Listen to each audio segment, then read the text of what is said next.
నమస్కారం, రచ్చ మీడియాకి స్వాగతం. హెడ్లైన్ చూద్దాం.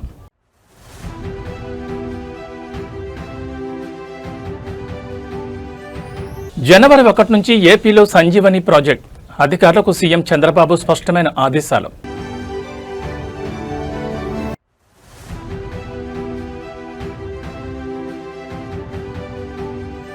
ముంబైలో వైభవంగా ఫార్చ్యూన్ ఇండియా 40 అండర్ 40 నారా బ్రాహ్మణికి ప్రతిష్టాత్మక పురస్కారం.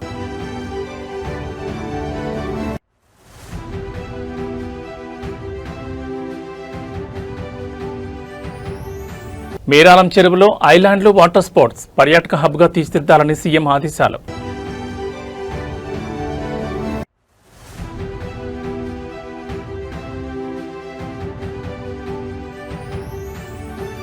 కాసు కృష్ణారెడ్డి మాతృమూర్తి శేషమ్మ దశదిన కర్మ నివాళులర్పించిన సీఎం రేవంత్ రెడ్డి. ఇక డీటెయిల్స్ చూస్తే ఆంధ్రప్రదేశ్ రాష్ట్రంలో ప్రజలకు వైద్య ఆరోగ్య సేవలను మరింత సమర్థవంతంగా అందించేందుకు ఉద్దేశించిన సంజీవని ప్రాజెక్టును వచ్చే ఏడాది జనవరి 1వ తేదీ నుంచి రాష్ట్ర వ్యాప్తంగా పూర్తి స్థాయిలో అమలు చేయాలని ముఖ్యమంత్రి చంద్రబాబు నాయుడు అధికారులను ఆదేశించారు. డిజిటల్ హెల్త్ రికార్డులతో ఈ ప్రాజెక్టు అమలైతే రాష్ట్ర వైద్య సేవా రంగంలో అనూహ్య మార్పులు వస్తాయని ఆయన ఆశాభావం వ్యక్తం చేశారు.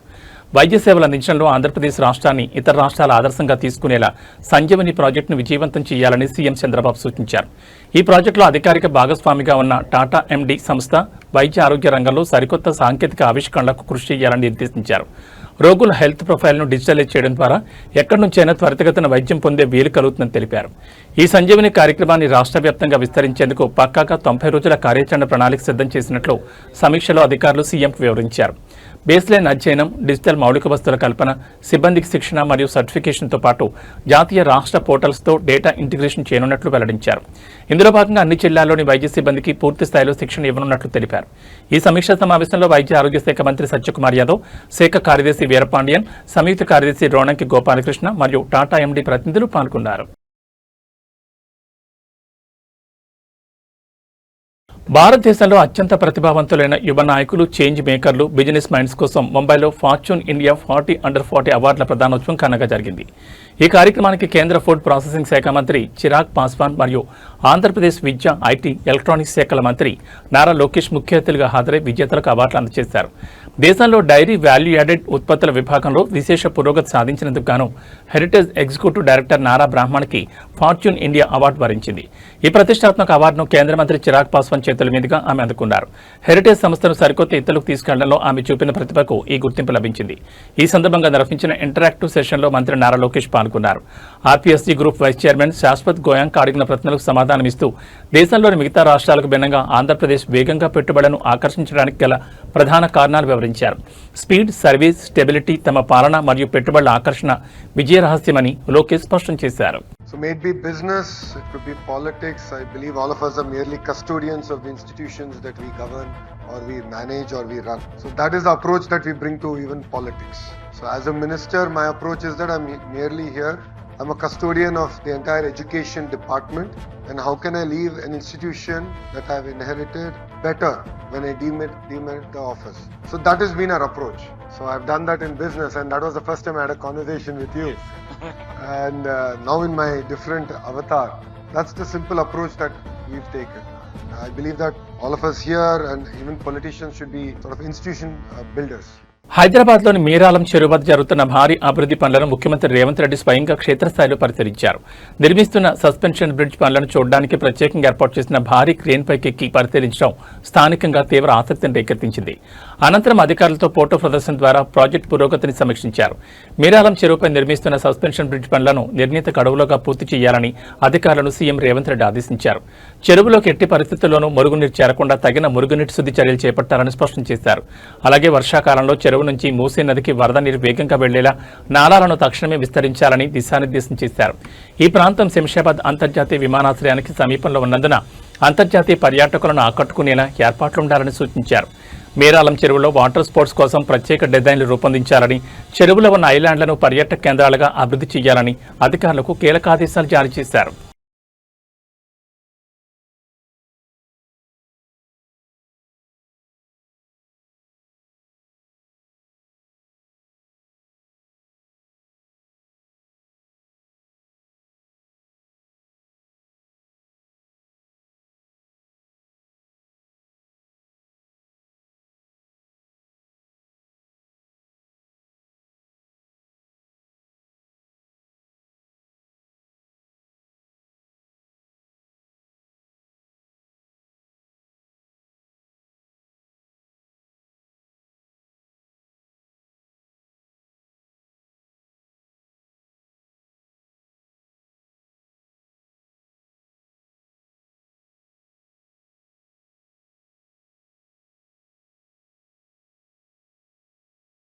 మూడు రంగుల జెండా బట్టి సింగమోలే కదిలినాడు ఒక్కరో కాంగ్రెస్ సూర్యుడు మన రేవంత్ అన్న నిగ్గదీసి అడిగే మునగాడు వీడు భూమిన వానైతాడు పీద సాదల ధైర్యం వీడు దొంగ దొరల భరతం పడతాడు మన రేవంత్ అన్న పేద ఇంటికి పండుగ తెస్తాడు సోనియమ్మ దివెనతోని రాహులన్న సైనికుడయ్యి పెద్ద కొడుకై యుద్ధం చెయ్య సిద్ధమాయే రేవంత్ అన్న మూడు రంగుల జెండా బట్టి సింగమోలే కదిలినాడు ఒక్కరో కాంగ్రెస్ సూర్యుడు మన రేవంత్ అన్న నిగ్గదీసి అడిగే మునగాడు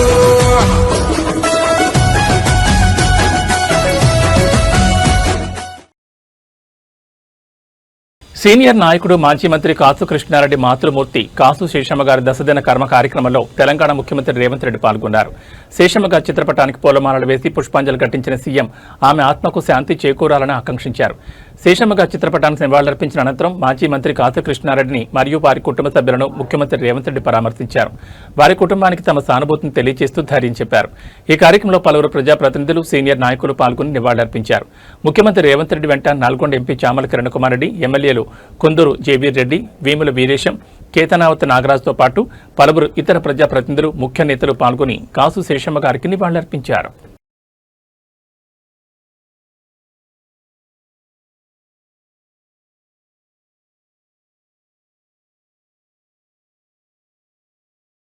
తాడేపల్లిలోని వైఎస్సార్ కాంగ్రెస్ పార్టీ కేంద్ర కార్యాలయంలో రాఖీ పౌర్ణమి వేడుకలు నంబరన్నట్టాయి. పార్టీ అధ్యక్షుడు మాజీ ముఖ్యమంత్రి వైఎస్ జగన్మోహన్ రెడ్డిని పలువురు మహిళలు, మాజీ ప్రజాప్రతినిధులు ఆత్మీయంగా కలిసి రాఖీలు కట్టి పండుగ శుభాకాంక్షలు తెలిపారు. అక్కా తమ్ముళ్లు, అన్నా చెల్లెళ్ల అనురాగానికి ప్రతీకగా నిలిచే రాఖీ పౌర్ణమి వేళ మహిళలు వైఎస్ జగన్ కు రాఖీలు కట్టి స్వీట్లు తినిపించి తమ అభిమానాన్ని చాటుకున్నారు. తమ ప్రియతమ నాయకుడికి రాఖీ కట్టడం ఎంతో సంతోషాన్నిచ్చిందని ఈ సందర్భంగా మహిళలు ఆనందం వ్యక్తం చేశారు. తనకు రాఖీలు కట్టిన అక్కా చెల్లెమ్మలకు వైఎస్ జగన్ ప్రత్యేకంగా రాఖీ పౌర్ణమి శుభాకాంక్షలు తెలిపారు. వారితో కొద్దిసేపు ఆత్మీయంగా ముచ్చటించి కుటుంబ సభ్యుల క్షేమ సమాచారాలను అడిగి తెలుసుకున్నారు. రాష్ట్రంలోని ప్రతి అక్కా చెల్లెమ్మ సురక్షితంగా సంతోషంగా ఉండాలని, వారి కుటుంబాల్లో నిత్యం ఆనందం వెలువరియాలని ఆయన ఆకాంక్షించారు.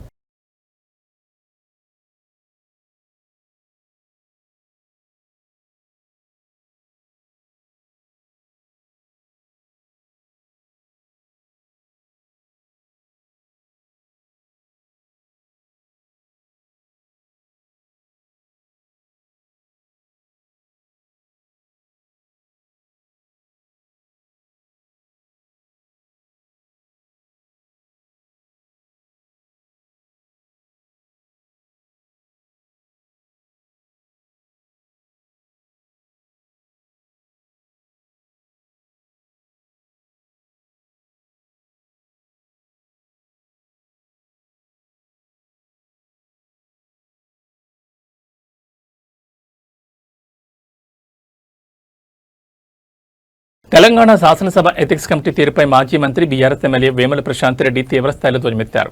అసెంబ్లీలో నైతిక విలువలు అనేవి అధికార ప్రతిపక్షాలకు సమానంగా వర్తించాలని కౌశిక్ రెడ్డికి ఒక నిబంధన, ముఖ్యమంత్రి రేవంత్ రెడ్డికి మరో నిబంధన ఉండకూడదని సంచలన వ్యాఖ్యలు చేశారు. నిండు శాసనసభ సాక్షిగా ప్రతిపక్ష సభ్యులపై ముఖ్యమంత్రి రేవంత్ రెడ్డి మరియు కాంగ్రెస్ ఎమ్మెల్యేలు వాడిన తీవ్ర అసభ్య పదజాలం ఎథిక్స్ కమిటీకి ఎందుకు కనిపించడం లేదని ప్రశాంత్ రెడ్డి ప్రశ్నించారు. చట్టసభల్లో రూల్స్ మరియు నైతిక సూత్రాలు అందరికీ ఒక్కటేనని స్పష్టం చేశారు.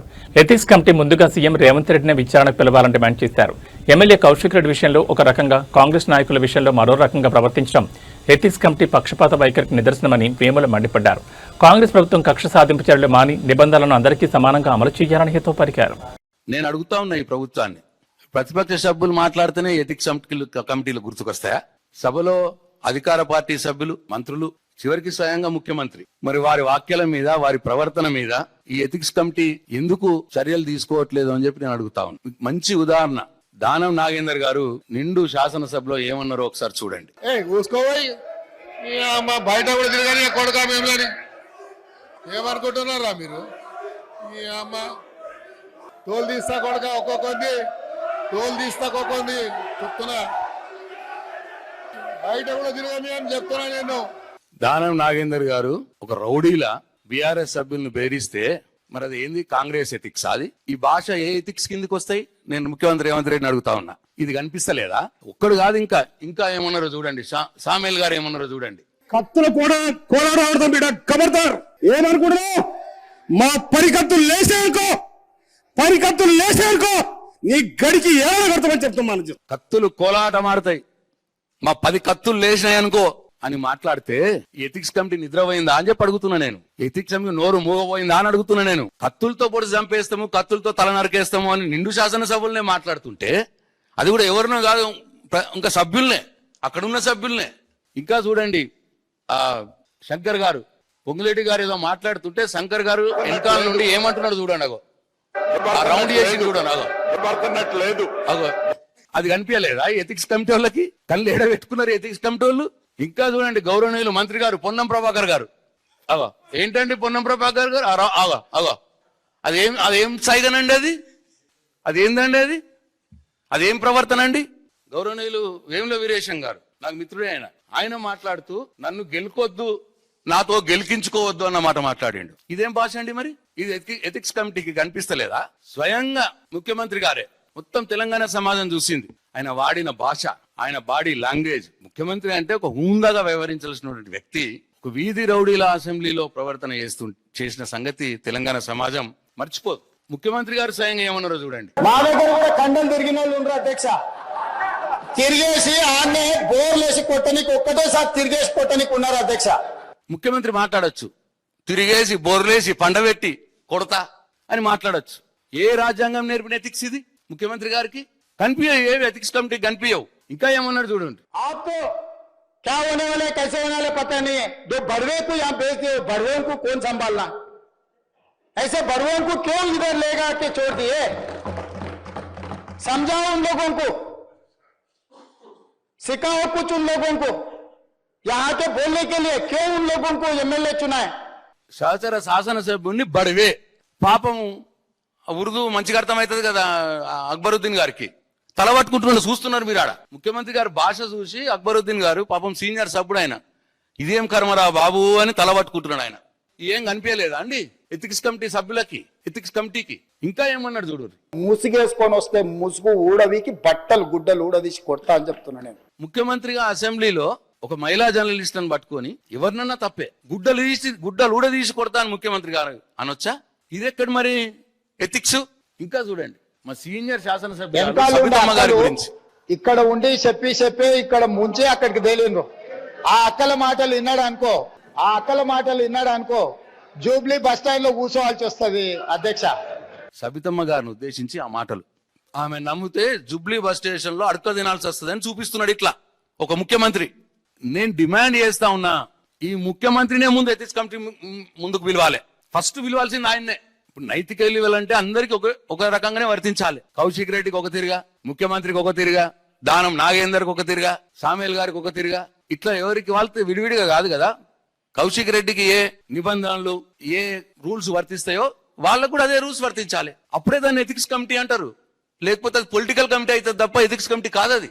డెఫినెట్ గా ఇవాళ నేను కోరుతున్నా ఎథిక్స్ కమిటీ పొలిటికల్ కమిటీగా మారద్దు అని చెప్పి నేను కోరుతా ఉన్న దాంట్లో ఉన్న సభ్యులందరినీ కూడా. డెఫినెట్ గా కౌశిక్ రెడ్డి గారి మీద చర్చించే కంటే మొదలు ఇవన్నీ కూడా చూడాలి ఎథిక్స్ కమిటీ. ఎందుకంటే మాకు అవకాశం ఇయ్యరు, అప్పుడు కమిటీలో నేను సభ్యుడైనా నాకు అవకాశం ఇయ్యరు ఇవి చూపెట్టానికి. అందుకోసమే మీ ద్వారా రాష్ట్ర ప్రజలకు తెలియాలి దానం నాగేందర్ గారు ఎట్లా ప్రవర్తించారు, ఏమన్నారు, సామేల్ గారు ఏమన్నారు, ముఖ్యమంత్రి గారు ఏమన్నారు, ఇవన్నీ కూడా ప్రజలకు తెలియాలని చెప్పి ఇప్పుడు చూపించడం జరిగింది. తెలంగాణ ప్రభుత్వం అందించిన దళిత బంధు పథకం ఎంతో మంది పేదల జీవితాల్లో వెలుగులు నింపింది. అందులో భాగంగా మంచిర్యాల జిల్లాకు చెందిన గోవర్ధన్ అనే లబ్ధిదారుడు కేసీఆర్ సార్ ఇచ్చిన దళిత బంధు నిధులతో సొంతంగా ఉపాధి పొందుతూ నెలకు ఏకంగా 40,000 రూపాయలు సంపాదిస్తూ సమాజంలో ఆదర్శంగా నిలిచాడు. దళిత బంధు పథకం కింద అందిన ఆర్థిక సాయంతో గోవర్ధన్ ఒక ఆటో ట్రాలీతో పాటు 2 పాడి ఆవులను కొనుగోలు చేశాడు.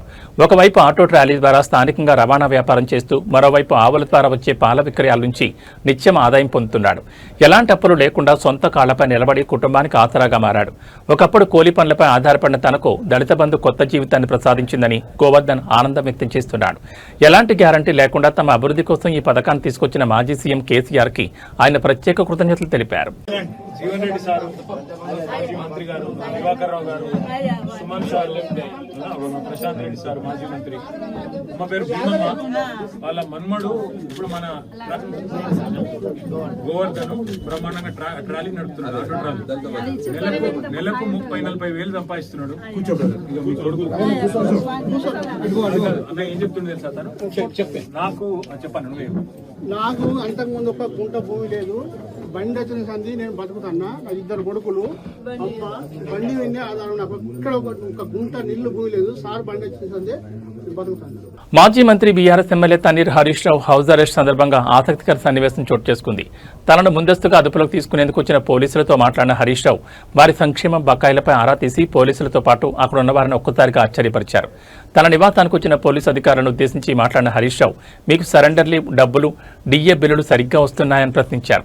బీఆర్ఎస్ హయాంలో ప్రతి 3 నెలలకు ఒకసారి క్రమం తప్పకుండా సరెండర్ లీవులు, డిఏ బిల్లులు మంజూరు అయ్యేవని, కానీ ఇప్పుడు ఈ కాంగ్రెస్ పాలనలో పరిస్థితి ఎలా ఉందంటూ పోలీసు అధికారుల వద్దే వ్యాఖ్యానించారు. శాంతి భద్రతల పరిరక్షణతో పాటు ప్రభుత్వ ఉద్యోగుల హక్కుల పరిరక్షణ కూడా ముఖ్యమేనని, ఇప్పటికీ ఉద్యోగులు, పోలీసుల సరెండర్ లీవ్ బిల్లులు పెండింగ్లోనే ఉన్నాయని ఆయన ఈ సందర్భంగా గుర్తు చేశారు. ముందస్తు అరెస్టులతో తమ గొంతు నొక్కలేరని, కాంగ్రెస్ ప్రభుత్వ వైఫల్యాలపై నిరంతరం పోరాడుతూనే ఉంటామని స్పష్టం చేశారు.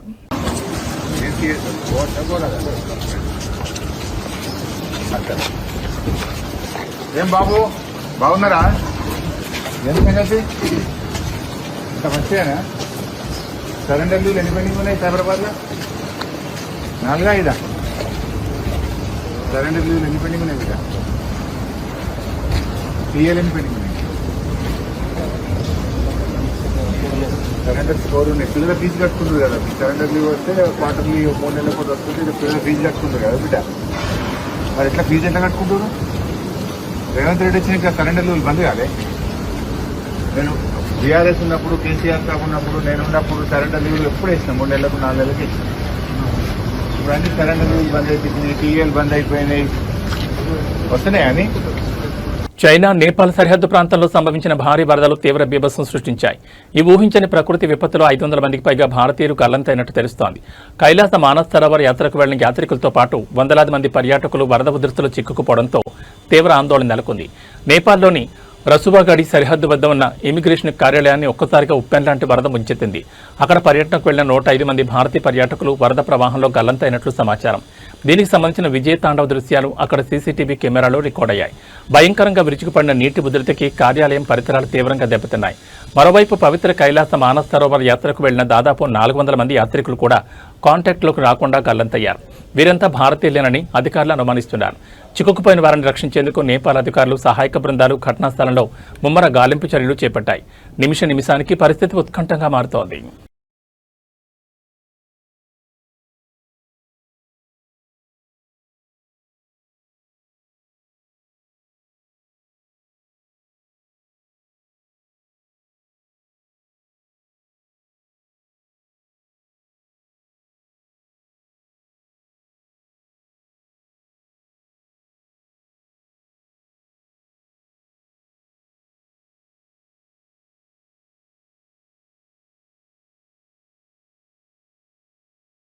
తిరుమల గిరులలో శ్రీ వెంకటేశ్వర స్వామివారి దర్శనానికి భక్తుల రద్దీ ఒక్కసారిగా పెరిగింది. తిరుమలకు పోటెత్తిన భక్తులతో క్యూ లైన్లన్నీ కిక్కిరిసిపోయాయి.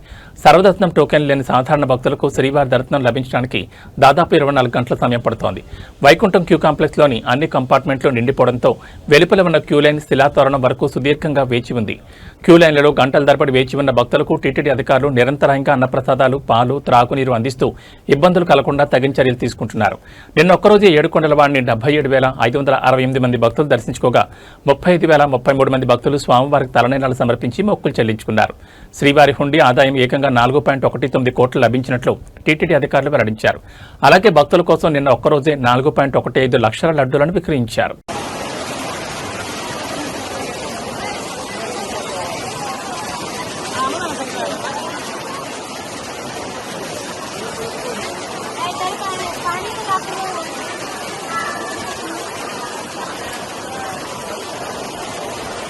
పసిడి ప్రియులకు ఊరట లభించింది. హైదరాబాద్ బులియన్ మార్కెట్లో ఇవాళ బంగారం ధరలు స్వల్పంగా తగ్గాయి. గత కొద్ది రోజులుగా హెచ్చుతగ్గులకు గురవుతున్న పసిడి రేట్లు ఈ రోజు తగ్గుముఖం పట్టడంతో కొనుగోలుదారులు కొంత ఉపశమనం పొందుతున్నారు. హైదరాబాద్ మార్కెట్ వివరాల్లోకి వెళ్తే 24 క్యారెట్ల 10 గ్రాముల మేలిమి బంగారం ₹770 మేర తగ్గి 1,62,980కి చేరింది. ఇక ఆభరణాల తయారీకి ఉపయోగించి 22 క్యారెట్ల 10 గ్రాముల పసిడి ధర కూడా రూపాయల పతనమై 1,49,400 వద్ద పలుకుతోంది. ప్రపంచ మార్కెట్లలో చోటు చేసుకున్న పరిణామాల ప్రభావమే ఈ ధరల తగ్గింపునకు కారణమని నిపుణులు చెబుతున్నారు. అటు కేజీ వెండి రేటు మార్కెట్లో ప్రస్తుతం 2,65,000 వద్ద కొనసాగుతోంది. అయితే తెలుగు రాష్ట్రాల్లోని ప్రాంతాలను బట్టి, లోకల్ ట్యాక్స్లను బట్టి ఈ ధరల్లో స్వల్ప తేడాలుండే అవకాశం ఉంది.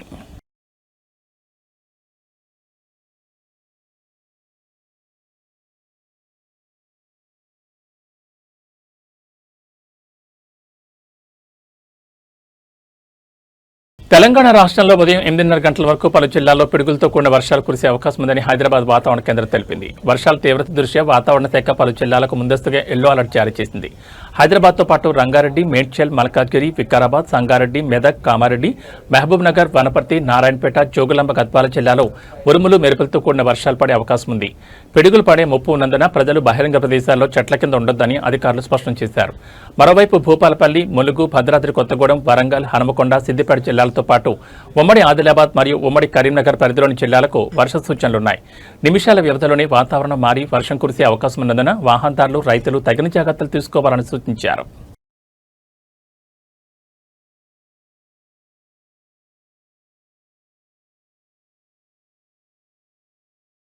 ఏబీ బులెటిన్ విశేషాలు. నమస్కారం.